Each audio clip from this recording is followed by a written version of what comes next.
Hello everyone, my name is Reese. If you follow me, you know that. If you don't, here I am.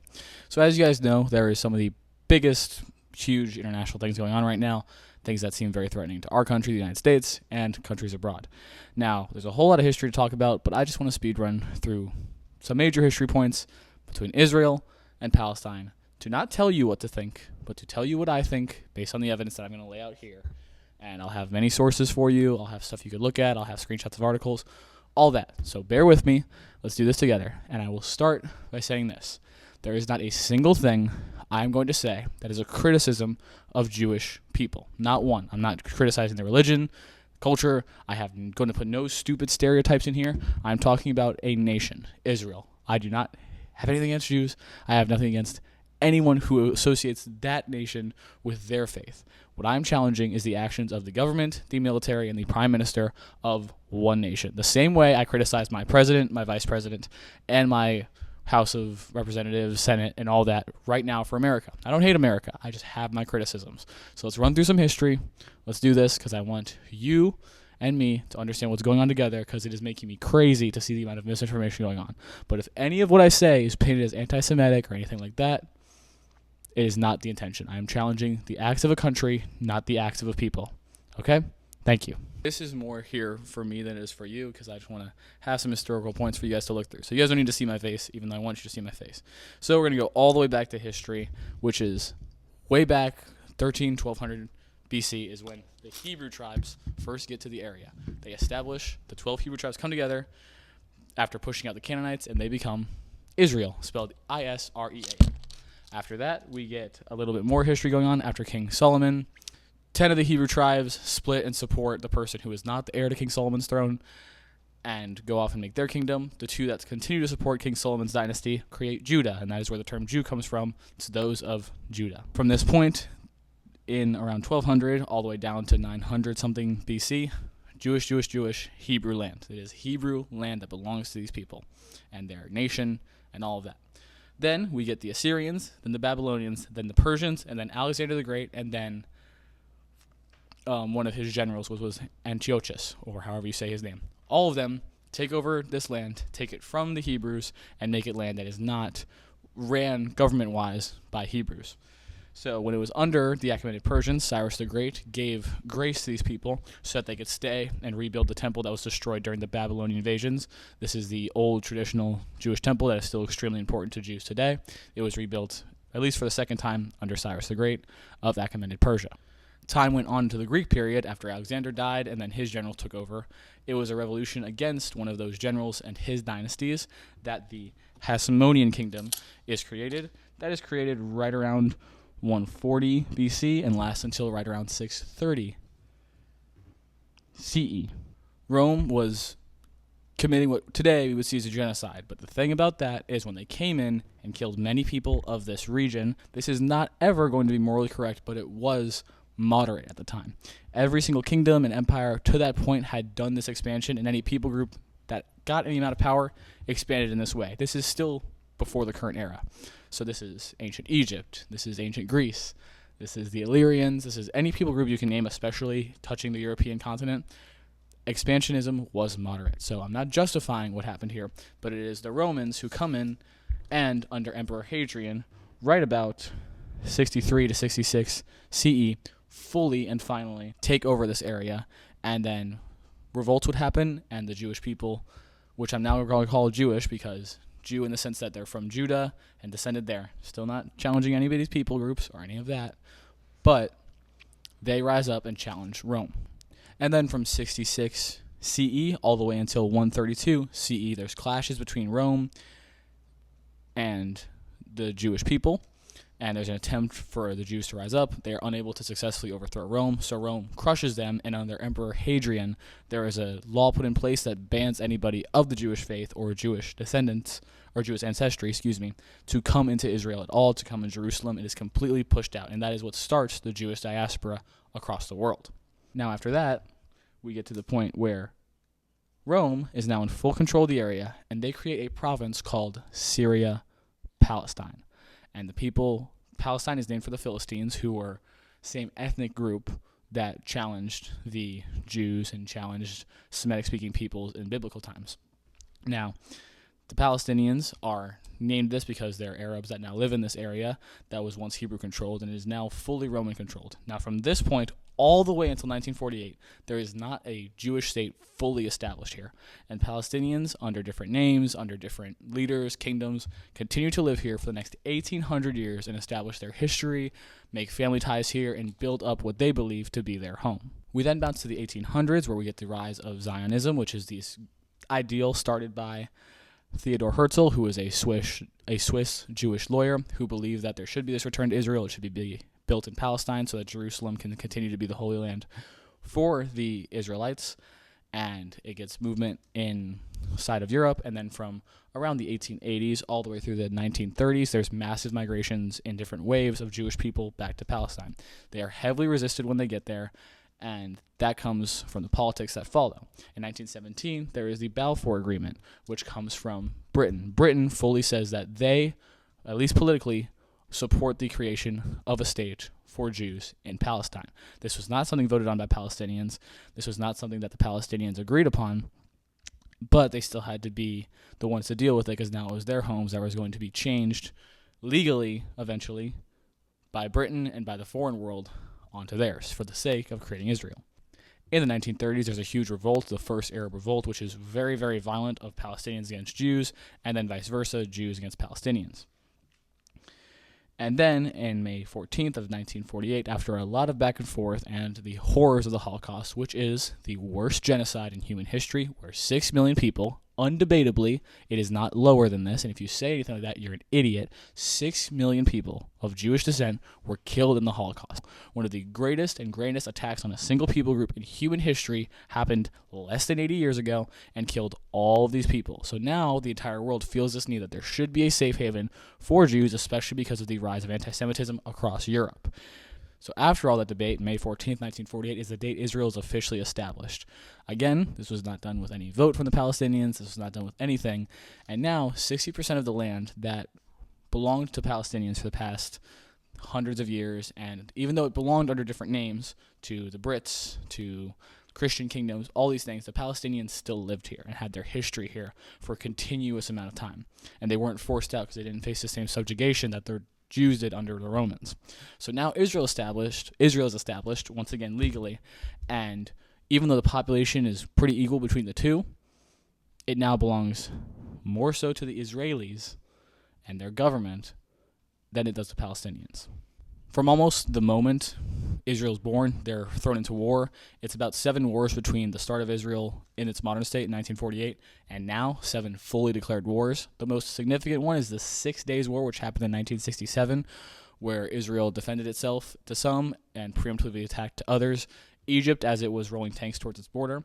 And after this, it took all the land that was once shared. It took over Golan Heights, Gaza Strip, West Bank, protected itself in Jerusalem, and took the Sinai Peninsula from Egypt. All of this that was mandated to be shared between different nations, including Palestine and Israel, at this time was fully taken over by Israel. It would take a lot of back and forth, eventually culminating in the Oslo Accords of 1993 and 95 for the lands that are now West Bank and Gaza to get back under self-rule of the Palestinians. But that is nearly 30 years later.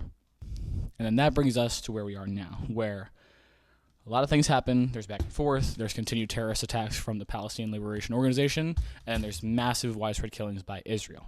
Big ones happened in 2014 when Hamas really got into power in the Gaza Strip, launched attacks onto Israel after 3 girls were killed of Israeli descent. A lot of Palestinians were killed in retaliation because there was a lot of search and seizure, things of that sort. So Hamas retaliates in a very aggressive, not justified way to attack Israel, and the fighting goes back and forth. There's a bit of a ceasefire, and then things really blow up again in 2023 with the horrible terrorists. And there is no debate that the October 7th attacks that occurred from Hamas to Israel are terrorist attacks. They killed 1,200 people and had almost 300 people kidnapped, some of which are still under that today. And that brings us to where we are now, where we have the Israel-Palestine conflict that is what it is today.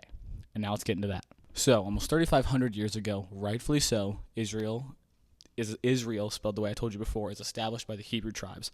They have a history that starts there in 1200 BC, continues on until it's interrupted by different powers, and then eventually culminates in Rome fully kicking them out so the Palestinians could have the province of Syria Palestine that goes under many different names, all the way up until British control in the 1900s, all the way to the independence of Israel in 1948, which is where Palestine gets all of its anger from today. And then the clashes happen, and that brings us all the way to 2023, where both nations and both people, the Israelites people and Palestinians people, have a claim to the land that we'll say, rounded up for both, is about 2,000 years of history in this land. The more modern one is the Palestinians, who have lived here since the start of the current era, as opposed to the Israelites, who lived here 1,500 years before, Christ, BC. And this is where it gets very tricky, is because now we have to look at these numbers and see what's happening with this nation and compare the two, and this is why I wanted to speak. So here I go. Palestine is expected to have a population of about 5.7 million people. If we take that away and say just Gaza Strip, it's about 2.7, rounded down to 2.5 million people. Of those, it is believed that only 30,000 before October 7th, 2023 were Hamas members. That is from Israel intelligence, and public Israel sources say they believe there's about 30,000, 25 to 30,000 Hamas members. It's kind of a rounded up number because of the fact that they believe some could be in hiding, undeclared, that kind of thing. So this conflict, where we are in today, this war, starts when 1,200 people are cold-blooded murdered in a terrorist attack, and nearly 300 are kidnapped and used as hostages. But the retaliation to this is not justifiable, and there's many facets to this. I gave you that history so you have backdrop. You can interpret that how you want. I will never tell you, a person of Jewish descent, of Arab descent, Palestinian descent, any descent, how to interpret your own history. But those are just the things that happened. Whatever you feel about them, that's up to you. But this is where I'll give you my opinion based on the facts we just got, because it gets bad. All right? 1,200 people die. Terrible. It's murder. And then the people who are responsible is about 30,000. That is 30,000 out of the total population of Gaza Strip, which is 2.5 million. Since Israel has retaliated since October 8th, 2023, and I'm going to start to throw some articles up here so you guys can read it for yourself and start to get into the links, Israel has killed 55,000 Palestinians. And they believe that with that, the number of people in Hamas has gone from 30,000, 25 to 30,000, down to 16,000 to 18,000. So roughly, when they are killing people and firing missiles and doing all that they do, not counting displacements, not counting injuries, just death, 55,000 Palestinians for the sake of reducing the number of Hamas members from 30,000 to 18,000. We'll go most to most. That is roughly a 4-to-1 ratio of people who are civilians of this total Palestinian number to Hamas members being killed, if you're giving all the credit you can to Israel. And that is a thing that starts here, but you have to do the farther level of this number, which is 17,400, which is the latest number of tallied from different sources that says this many children have died in Gaza. 17,400. That is how many children have been killed by not Jews, not anyone except for the Israeli military force, the IDF, and the people who fund it, support it, and order it around. Benjamin Netanyahu, the prime minister, and much funding from my country, the United States. And the thing that gets bad about this, of course there was a huge clash here, but looking at history, it was never the Palestinians, present tense Palestinians from since the Roman times and since beyond. It was not them who pushed the Jews out of their area. It was never them who said Israel cannot exist then. Modern times, when 1,800 years of history have existed and Palestinians have their nation, have their region, are now being forced to share it, and are now being expected to give up 60% of the land that they have lived on for 1,800 years, is different. And these are not the people who pushed them out. It was the Romans who pushed them out. It was the Romans who deported and genocided and did these horrible things to the Israelites 2,000 years ago. But things have changed. Now the person and people taking all the brunt of Israel's force is the Palestinians. And in this case alone, we've seen this huge ratio of civilian to Hamas kills, children just killed in general is just horrible. But there's layers to this that matter even more than just the numbers. For me, I would challenge my own thought, because in this case, I'm fully pro-Palestine. Obviously, there's flaws in their system. There's flaws in how people have carried themselves. There's many, many flaws in the things that have been said by Palestinians about Israelis. But the thing that is undeniable is that there was a huge amount of Palestinians being murdered compared to the attacks of a small people group that is in Palestine that killed Israelis. Because in their attempt to kill so many Hamas members and eliminate this terrorist group that has wronged Israel, undeniably, you are using force that has killed much more than 1% of the population to target 1% of the population. 2.5 million people live in Palestine. Your target is 25,000 to 30,000 Hamas members. You are using this small number to justify attacking people who live in this whole number, disrupting their lives, killing them, destroying families, all of that. It's not fair. And that doesn't include the fact that you being Israel, have killed nearly 18,000 children, which is more than you think there are remaining Hamas members left. There are more children dead because of this war from Palestine than there are Hamas members left in the world. That is ridiculous. And the reason I'm so passionate and confident about this is because it's not just me. If it was just me, one dude in America, whatever, if it was just a bunch of people who look like me, talk like me, have my lack of connection to Israel, then I would challenge myself a lot. But it's just not that. Obviously, there's people on both sides, but this is a significant one. There are very, very traditional, very old, young people of all sorts, Holocaust survivors, Jews of all sorts that think what is happening in Israel is a genocide. And I would absolutely challenge myself to say I'm being ridiculous, there's got to be something wrong, if it was only Americans and people that look like me and non-Jews saying this. But people of the faith who come from Israel, who helped support Israel's creation, who survived through the worst thing humanity has ever done, which is the Holocaust, say that they feel this reminds them of it. And there's a million videos I could throw up about that, but you can just find it yourself. And that's one of the many things that pushes me to feel this the way I do. And the second level is this. Let's hear about how the Israel government, never has it been the people. Israel government and its military and its forces and representatives speak on Palestinians with some quotes right here. Firstly, from their deputy prime minister, Palestinians are beasts, they are not human. Another one, I am happy to be a fascist, from Miri Regev, who was the Minister of Culture and Road Safety in Israel, present tense. Another quote, the monsters in Gaza should find a solution themselves. There is no place for the gods of the Strip there, and there should be no existence for the north of the Gaza Strip. This was the Israel Minister of Heritage. And finally, from the Prime Minister, the figurehead who sets the tone for the country, Benjamin Netanyahu. This is a struggle between the children of the light and children of the darkness, between humanity and the law of the jungle.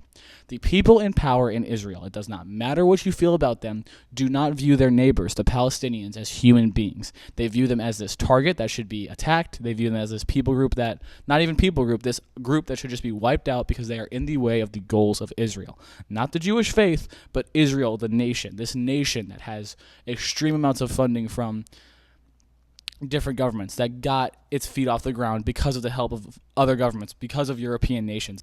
However, this is mainly for my American audience. Let me give you one more quote, because even if you don't care, this is a country on the other side of the earth. You've never been to Palestine, you've never been to Israel. You don't care. This matters because listen to this. Another quote from Benjamin Netanyahu. I know what America is. America is a thing you can move very easily. Move it in the right direction. So not only does this leader feel the things he does about his neighbors, which are repulsive and sound exactly like what someone would say when they're committing a genocide. I will throw up the definition of genocide or ethnic cleansing right here, and I promise you it's going to look just like this. Targeting a people group for who they are, their background, their skin color, their religion, and then systematically using systems of your government to eliminate them. That is exactly what the IDF in Israel is doing to its Palestinian neighbors. And Benjamin Netanyahu, on top of all of that, has said this, where he believes America is this tool, can be moved in whatever direction he wants, can be moved in the right direction. America can be moved. And you can interpret it how you want, but I think it's a very clear quote saying that it is a control thing. It is that America, the big, strong military we are, should be used or can be used to help people do their bidding, to enact their will and spread it around the area. And I think that's one of the biggest things with this. And the final thing that I talk to Americans about, and the reason I'm saying this, and my American self living in America, I am a straight white dude from America, no affiliation to Israel, no affiliation to Palestine. The reason we should care is because of this. Currently, we are one vote away from making Palestine an official state recognized by the United Nations. The only country that has that remaining vote, the one swing vote that could change all of this. This one swing vote can make it so that Palestine is recognized. A two-state solution is official, that Palestine is recognized as a nation, and Israel's attacks and their justification for these harsh attacks will go from this attack on a territory to a globally recognized nation where a two-state solution is backed by the UN, America, and everyone else that matters. Guess who the one nation is that has not voted yes on that and has the power to? Yes, it's us, the United States of America. There's a lot of talks right now about a peace treaty and a Nobel Peace Prize. There is one way our president should win the Nobel Peace Prize, and that would be by voting yes on this issue. That would literally eliminate the justification for this war at all and lead to cooler heads prevailing in the future. Now, of course, this conflict does go back 80 years. There's been families killed on both sides. Resentment has built and built and built. But look at the ratios and look at the numbers. There are nearly 20,000, I'll even round it down, there's nearly 18,000 dead Palestinian children. Disregarding the parents, disregarding the fathers, disregarding what you think anyone might become when they get older, any of this justification I've heard that sounds like the justification for genocide and ethnic cleansing, and we need to punish this group because of what might come from this minority. In Israel's attempt to kill 1% of just the Gaza Strip, not even just Palestinians, that would be even less than 1%, just 1% of the Gaza Strip is being targeted, and because of that, greater amounts of the nation is being disrupted, injured, and murdered in this genocide. Target 25 to 30,000 people. The deaths 55,000 people, including 18,000 children. There is no justification for a system, a government, a military that is targeting refugee camps, that is targeting places for people to escape the area, that is targeting families and children. The being killed are very, very young. There are many ways you can interpret this. There's many ways you can feel about the history. And you want to know more, I've covered it. I did a whole podcast on Israel and Palestine and dove deep into the history and the back and forth and the horrible attacks that the PLO and Black September committed and the horrible retaliations Israel committed over and over. This is a land that is very fought over, and I hate when people say it's 300 years old, it's 3,000 years old, this conflict. It's not. It is something that has been birthed in the modern age because Israel was placed on top of the Palestinian existing land by the biggest colonizer in the world, Britain, a European white colonizing nation, came and placed it right on top, and since then the chaos has fallen right in the lap of the United States because Britain did what they always do, which is start problems and pull out, and now we're stuck here, where our greatest ally is Israel. And the money that is coming from the United States and going to this nation is being used to genocide Palestinians. And I am using this platform for this reason. It is really, really easy to type some text over an Instagram post and throw it on your story. It's really easy to just toss something up in the air and say, hey guys, look, I support this cause. It is not easy to do research yourself, to cover things with different topics and sources yourself and discover your own opinion. Because no matter how hard it has been to find different evidence and how much things have changed and how complicated this geopolitical issue is, it is not hard for me to see what I think about it, which is that it is a very terrible attack on people and has killed 18,000 children and has killed more innocents than it has people it's targeted. Because no explanation, no feelings justifies killing 55,000 people for the sake of less than 2,000, especially when 18,000 of them were children. And the reason I say this to you is because $5 billion of U.S. tax dollars goes towards funding that military to do those things to the Palestinians every single year.